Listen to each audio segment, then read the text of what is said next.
Hi hello ನಮಸ್ಕಾರ ಸ್ನೇಹಿತರೆ. ಕೊನೆಗೂ ಕೂಡ ಇಲ್ಲಿ ಪ್ರೇಮ ಮತ್ತು ರಾಮ್ ಒಂದಾಗೋಗಳಿಗೆ ಹತ್ತಿರ ಬಂತು. ಆದರೆ ಇಲ್ಲಿ ಸ್ನೇಹ ಮತ್ತು ರಾಮನ ಅಮ್ಮ ಮಾಡಿದಂಥ ಪಿತೂರಿಗೆ ಕೊನೆಗೂ ಇಲ್ಲಿ ಪ್ರೇಮ ಮತ್ತು ರಾಮ್ ದೂರ ಆಗಿಬಿಡ್ತಾರೆ. ಪೊಲೀಸವರು ಇಲ್ಲಿ ಪ್ರೇಮಾಳನ್ನು ಎಳೆದು ಇದ್ದಿದ್ದು ಯಾಕೆ, ಈ ಕಡೆ ರಾಮ್ ಪ್ರೇಮಾಗೆ ಡಿವೋರ್ಸ್ ಕೊಟ್ಟೇ ಬಿಟ್ರ.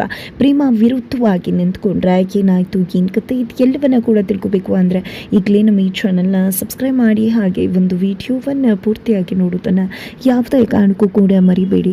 ಇಲ್ಲಿ ಸ್ನೇಹ ಮತ್ತು ರಾಮ ಅಮ್ಮ ಎಲ್ಲರೂ ಕೂಡ ಸೇರಿಕೊಂಡು ಪ್ರೇಮ ವಿರುದ್ಧ ಸಂಚು ರೂಪಿಸಿದ್ದಾರೆ. ಇಲ್ಲಿ ಪ್ರೇಮಗೆ ಗೊತ್ತಿಲ್ಲದೆ ಆ ಒಂದು ಡಿವೋರ್ಸ್ ಪೇಪರ್ಗೆ ಸೈನ್ ಹಾಕಿಸ್ಕೊಂಡಿದ್ರು. ಅದನ್ನು ಈ ಬಾರಿ ಅವರು ತಮಗೆ ಹೇಗೆ ಬೇಕು ಹಾಗೆ ದಾಳವಾಗಿ ಯೂಸ್ ಮಾಡ್ಕೊತಿದ್ದಾರೆ. ಪ್ರೇಮನೇ ರಾಮ್ಗೆ ಡಿವೋರ್ಸ್ ಕೊಡೋ ರೀತಿಯಲ್ಲಿ ಕೇಸನ್ನು ಪಿಟಿಷನನ್ನು ಹಾಕ್ತಾರೆ. ಈ ಕಡೆ ಕೋರ್ಟ್ಗೆ ಬರೋ ತನಕ ಅದರ ಒಂದು ಅರಿವೇ ಇಲ್ದಿರ್ತಕ್ಕಂಥ ಪ್ರೇಮಗೆ ಯಾವಾಗ ಜಡ್ಜ್ ನೀನೇ ಕೇಸ್ ಹಾಕಿರುವುದು ಅನ್ನೋ ವಿಷಯ ಹೇಳಿದ್ರು, ಇಡೀ ಮನೆಯವರು ಪ್ರೇಮ ಸಮೇತ ಶಾಕ್ ಆಗ್ತಾರೆ. ಇಲ್ಲ, ನಾನು ರಾಮ್ ಜೊತೆನೆ ಬದುಕೋದು, ನನಗೆ ರಾಮೇ ಇಷ್ಟ ಅಂತ ಪ್ರೇಮ ಹೇಳ್ತಾ ಇದ್ರು. ಅಲ್ಲಿಗೆ ದೇವ್ ಅಂತಕ್ಕಂಥ ಒಬ್ಬ ವ್ಯಕ್ತಿ ಎಂಟ್ರಿ ಕೊಡ್ತಾನೆ. ಎಂಟ್ರಿ ಕೊಟ್ಟಿದ್ದ ನಾನು ಪ್ರೇಮನ ತುಂಬ ಪ್ರೀತಿ ಮಾಡ್ತಾ ಇದ್ದೀನಿ, ಅವಳು ನಾನು ತುಂಬಾ ಇಷ್ಟಪಡ್ತಿದ್ವಿ ಅಂತ ಹೇಳಿದಾಗ ಇಲ್ಲಿ ಪ್ರೇಮ ಕಡೆ ಲಾಯರ್ ಏನು ಮಾತಾಡ್ತಿದ್ರ, ಆ ರೀತಿ ನೀವು ತುಂಬ ಇಷ್ಟಪಡ್ತಿದ್ರೆ ಅವ್ರನ್ನ ಮದುವೆ ಆಗ್ಬೋದಿತ್ತಲ್ವ, ನೀವೇ ಅವ್ರ ತಂದೆ ಜೊತೆ ಮಾತನಾಡಬಹುದಿತ್ತಲ್ವ ಅಂತ ಕೇಳ್ತಾರೆ. ನಾನು ಹೇಳಿದೆ, ಆದರೆ ಪ್ರೇಮನೇ ಬೇಡ ಅಂತ ಹೇಳಿದ್ಲು. ಆದರೆ ಇವತ್ತು ನನಗೆ ಪ್ರೇಮ ಬಿಟ್ಟು ಇರೋಕ್ಕಾಗ್ತಿಲ್ಲ, ಅದಕ್ಕೆ ಅವಳು ಡಿವೋರ್ಸ್ ಕೊಟ್ಟು ನನ್ನ ಜೊತೆ ಇರಬೇಕು ಅಂತ ಅಂದ್ಕೊಳ್ತಾಳೆ. ದಯವಿಟ್ಟು ನನಗೆ ಡಿವೋರ್ಸ್ ಕೊಟ್ಬಿಡಿ ಅಂತ ಆ ವ್ಯಕ್ತಿ ದೇವ್ ಜಡ್ಜ್ ಹತ್ರ ಕೇಳ್ಕೊತಾರೆ.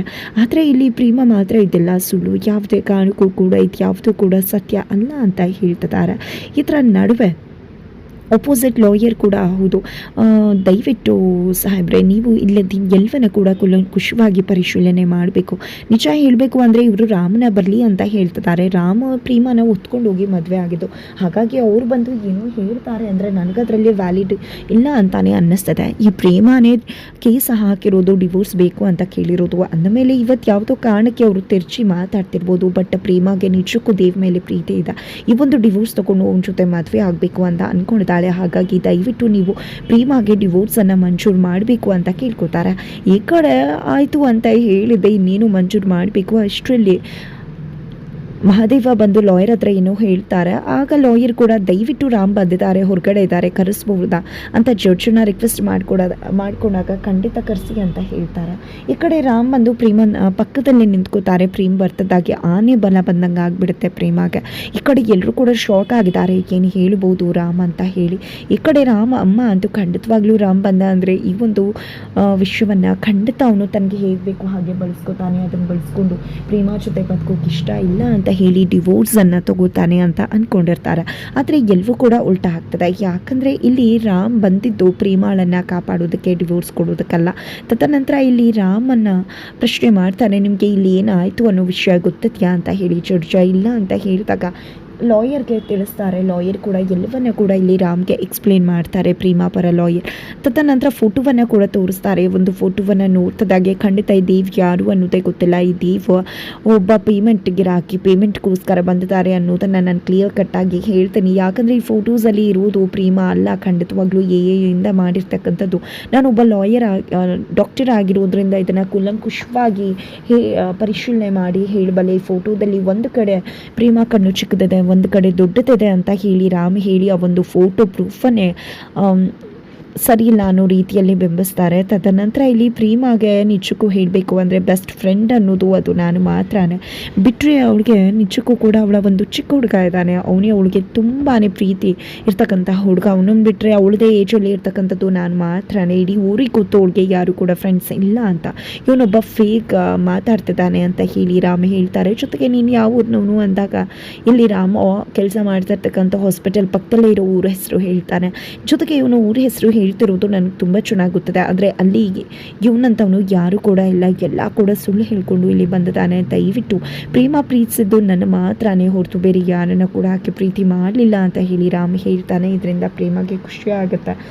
ದೊಡ್ಡಮ್ಮ ಹಾಗೆ ಅಣ್ಣ ಕಾವ್ಯ ಎಲ್ಲರೂ ಕೂಡ ಖುಷಿ ಪಡ್ತಿದ್ದಾರೆ. ಈ ಕಡೆ ರಾಮಮ್ಮ ಅಂತೂ ಏನಾಗಿದೆ, ಅವನಿಗೆ ಇರೋ ಒಂದು ಸನ್ನಿವೇಶವನ್ನು ಯೂಸ್ ಮಾಡಿಕೊಂಡು ಡಿವೋರ್ಸ್ ತೊಗೊಳ್ಳೋ ಬದಲು ಈ ರೀತಿ ಮಾಡ್ತಿದ್ದಾನಲ್ಲ ಅಂತ ಅನ್ಕೋತಾರೆ. ನಂತರ ಪ್ರೇಮ ಪರ ಲಾಯರ್ ಮತ್ತೊಂದು ಡಾಕ್ಯುಮೆಂಟನ್ನು ಸಬ್ಮಿಟ್ ಮಾಡ್ತಾರೆ. ಅದರಲ್ಲಿ ದೇವ್ ಅಂತಕ್ಕಂಥವ್ನು ಇದೇ ರೀತಿ ಪೇಮೆಂಟ್ಗೆ ಬಂದು ಸುಳ್ಳು ಹೇಳ್ತಕ್ಕಂಥ ಒಂದಷ್ಟು ಕೇಸ್ಗಳು, ಚೀಟಿಂಗ್ ಕೇಸ್ಗಳು ಇರುತ್ತೆ. ಅದನ್ನು ನೋಡಿದ್ದೆ ಜಡ್ಜ್ ಇವನನ್ನು ಮೊದಲು ಕರ್ಕೊಂಡೋಗಿ ಇನ್ವೆಸ್ಟಿಗೇಟ್ ಮಾಡಿ, ಎಷ್ಟು ಬಾರಿ ಬುದ್ಧಿ ಹೇಳಿದ್ರು ಇಂಥವ್ರಿಗೆಲ್ಲ ಬುದ್ಧಿ ಬರೋದಿಲ್ಲ, ಎಷ್ಟೆಲ್ಲ ತಪ್ಪು ಮಾಡಿ ಮೋಸ ಮಾಡಿದ್ಯಾ ನೀನು ಅಂತ ಹೇಳಿ ಜಡ್ಜ್ ಅವನನ್ನು ಬೈತಾರೆ. ಇದರ ನಡುವೆ ಪ್ರೇಮ ಜೊತೆ ನಾನು ಒಂದಿನ ಇದ್ದೆ ಅಂತ ಕೂಡ ದೀವ್ ಹೇಳಿಬಿಟ್ಟಿರ್ತಾನೆ. ಅದೇ ಒಂದು ಟೈಮ್ಗೆ ಪ್ರೇಮ ರುಚಿಗೆದ್ದು ಆತನನ್ನು ಕುತ್ತಿಗೆ ಪಟ್ಟಿ ಹಿಡಿದು ಹೊಡೆಯೋಕೆ ಮುಂದಾದಾಗ ಪೊಲೀಸರು ಆಕೆಯನ್ನು ಬಿಡಿಸ್ಕೊಂಡು ಆ ಕಡೆ ಇಳ್ಕೊಂಡು ಹೋಗಿರ್ತಾರೆ.